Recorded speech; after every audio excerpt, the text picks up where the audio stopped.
cum stă. Îi faci așa cu capul, uite așa. Așa.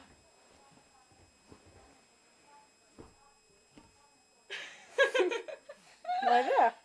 Mai vrea, sigur că mai vrea. Paca! Îi dea burta jos. Paca! Și nu mai zic că lumea că suntem grași. Suntem grăsuți, nu suntem grași. Un pic dolofani. Da. Paca! Paca! Hai, ghiza la mânuța. Cum te învăța mama să ții mânuța? Așa! Așa! Așa! Așa!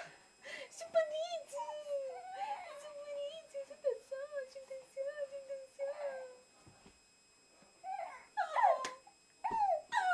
Nu-ți place sportul? I-am zis lui tata că o să semeni cu mine. Vrea tata fotbalistul lui Pește să te facă pe tine. Da. Cred că ea e foame și nu mai ce-o mâncat. Asta este.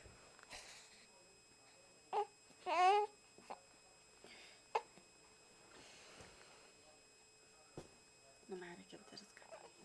Gata. Of, Doamne, Doamne.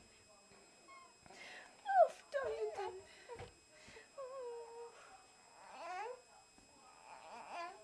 Hai să dăm alte haine pe tine, dacă nu ți-ar tacă, păi da.